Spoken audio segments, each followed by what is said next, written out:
হায় রে আমার দেশ, সোনার বাংলাদেশ, রফিক শফিক এর রক্তের বিনিময়ে পাওয়া সেই মহান লাল সবুজের পতাকার স্বাধীনতা। আসসালামু আলাইকুম রহমতুল্লাহি ওবরকাতু। সবাই কেমন আছেন? আশা করি সবাই ভালো আছেন। যে যেখান থেকে আমার এই ভিডিওটা দেখছেন সবাই শেয়ার করে অবশ্যই তাদের মতামত দিয়ে পাশে থাকবেন।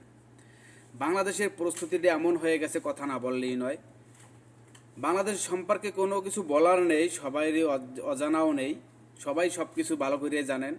বাংলাদেশে যে সত্য কথা বলবে, যে ইসলামের কথা বলবে, ইসলামের কথা সবার মাঝে ছড়িয়ে দিবে, সে দেখবেন হয়তো কোনো একভাবে আঘাতপ্রাপ্ত হয়েছে, কেউ তার উপরে অ্যাটাক করছে, কেউ তাকে গুলিবিদ্ধ করছে, কেউ তাকে রাস্তার পারে শোয়াই রাখছে। বাংলাদেশের প্রস্তুতি রয়েছে এমন। আমরা একটা কথা মুসলমানেরা না, প্রত্যেকটা রাষ্ট্রের মুসলমানেরা সবাই অবগত আছি যে আমাদের নবী করিম সাল্লাল্লাহু সাল্লাম যখন ইসলামের দাওয়াত দিত, তখন ফেরাউনেরা বা মিশরের লোকজন তাদেরকে বাধা নিক্ষেপ করত, ফেরাউনেরা পাথর নিক্ষেপ করত, বিভিন্নভাবে তাকে টর্চার করত, কিন্তু আমার নবী করিম সাল্লাল্লাহু সাল্লাম কখনো তাদেরকে দাঁতভাঙ্গার জবাব দেয়নি। তবুও সে শান্ত না হয়ে ইসলামের কথা সারা বিশ্বে ছড়িয়ে দিতে গেছে, ছড়িয়ে দিচ্ছে ইসলামের কথা, ইসলামের দাওয়াত দিতেই রয়েছে। সে যত অত্যাচার হোক না কেন, যতই নির্যাতন হোক না কেন, সে ইসলামের দাওয়াত কিন্তু প্রত্যেকের কাছে পৌঁছে দেওয়ার জন্য থেমে থাকে নাই। তার সাহাবীদের নিয়ে সে যখন ইসলামের দাওয়াত প্রথম শুরু করছে তখন একা শুরু করছে। তারপরে আস্তে আস্তে আস্তে যখন তার সাথে লোকজন হয়েছে, তখন তাদের সাহাবীদের দিয়েও সে দাওয়াত চালিয়ে গেছে।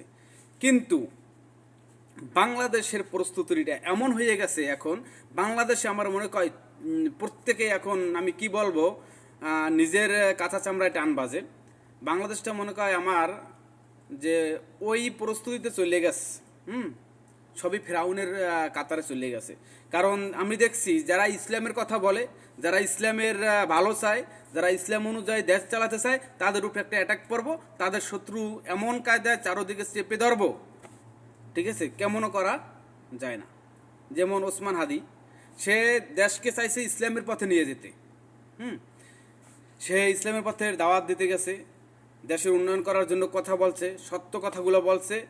সে আজকের কি গুলিবদ্ধ অবস্থায় হসপিটালে আছে, গুলিবদ্ধ অবস্থায় পড়ে রয়েছে।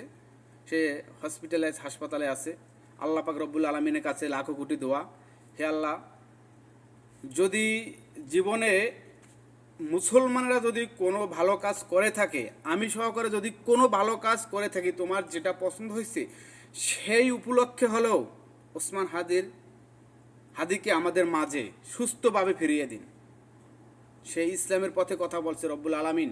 আপনার কাছে আমার এতটুকুই চাওয়া, আমি যদি কোনো ভালো কাজ করে থাকি, আমার সেই ভালো কাজের বিনিময় হলেও ওসমান হাদিকে আমাদের মাঝে আবার ফিরিয়ে দিন।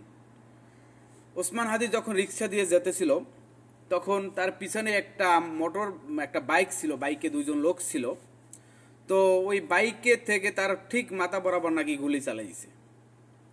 আসলে ওসমান হাদির উপর গুলি না, এই গুলিটা বাংলাদেশের প্রতিটা গরিব ধনী এবং প্রতিটা মুসলমানদের কলিজা পাশায় গুলি করেছে।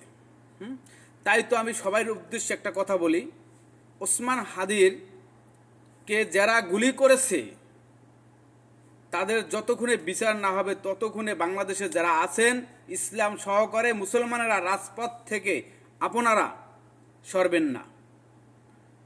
এক হাদি আজকের গুলিবদ্ধ নয়, প্রত্যেকটা মায়ের সন্তানই আজকের গুলিবদ্ধ মনে করে আপনারা রাজপথে থাকুন। যতক্ষণে আমার এই ভাইয়ের হত্যার যারা পিছনে, যারা এর ঘোষণা দিয়েছেন গুলি করার, যারা পারমিশন দিয়েছেন, যারা গুলি করছেন, তারা যদি আসমানে যে লুকাতে থাকে, আমি বর্তমান সরকারকে একটা দৃষ্টি আকর্ষণ করে বলছি, তারা যদি আসমানে লুকিয়ে থাকে, সে আসমান থেকে তাদের ধরে আনেন। তারা যদি মাটির নিচে চলে যায়, তাদের মাটির নিচ থেকে তুলে তাদেরকে আইনের আওতায় আনেন। বিশেষ করে বাংলাদেশের যারা প্রশাসন আছেন, আপনাদের কাছে জোর অনুরোধ করি আমি, এক হাদিকে গুলি করেছে, আপনারা এটা ভেবে নিয়েন না যে ওই এক হাদি নয়, লক্ষ লক্ষ হাদির বুকে গুলি লেগেছে। আপনারা যতটুকু সম্ভব আপনারা অতি শীঘ্রই আইনের আওতায় নিয়ে আসেন যারা গুলি করেছে তাদেরকে। সমস্ত বর্ডার ক্লোজ করে দেন, যেন বর্ডার থেকে যেন বাংলাদেশের বাইরে তারা না বেরোতে পারে। তাদেরকে আইনের আওতায় এনে শাস্তির কার্যকর করুন। বর্তমানে বাংলাদেশের প্রস্তুতিটা, যদি আমি বিশেষ করে সেনাবাহিনীকে আমি বিশেষ করে বলবো, সেনাবাহিনী যারা আছেন তাদেরকে আমার হাজারো সম্মান। আপনারা পারলে দেশটাকে সোজা করতে পারেন। প্লিজ, আপনারা কোনো এক মায়ের সন্তান, আপনাদের যদি একটা দুর্ঘটনা হয় আপনার মায়ের কি অবস্থা হবে, বাপ মার কী অবস্থা হবে সেটা আপনারাই জানেন। তো আপনাদের উদ্দেশ্যে একটা কথা বলি, আপনারা দেশটাকে একটু সোজা করেন। দেশটা সোজা করার জন্য, দেশটা যাতে কোরআনের নিয়মে চলে, হযরত মুহাম্মদ সাল্লাল্লাহু আলাইহি সাল্লাম যেভাবে দেশ চালাইছে তার আইন অনুযায়ী যেন দেশটা চলে, সেই প্রস্তুতি আপনারা করেন। সেজন্য যদি আপনাদের পাশে যদি থাকা লাগে আমরা থাকবো ইনশাল্লাহ, রাজপথে আপনাদের সাথে থাকবো। আপনারা যেভাবে দিক নির্দেশনা দিবেন সেইভাবে দেশ চলবো। কিন্তু আপনারা একটু শক্ত হন আপনাদের স্থান থেকে, আমি বিশেষভাবে অনুরোধ করছি। আর প্রত্যেকের কাছে আমার জোর অনুরোধ, এই যে হাদিকে যে গুলি করা হয়েছে, হাদি ভাইয়ের জন্য সবাই দোয়া করবেন, তার সুস্থতা কামনা করবেন। আল্লাহ হাফেজ, সবাই সুস্থ থাকবেন, ভালো থাকবেন। আমার এই ভিডিওতে যদি কোনো ভুল ত্রুটি হয় সবাই ক্ষমা করে দিবেন। আল্লাহ হাফেজ।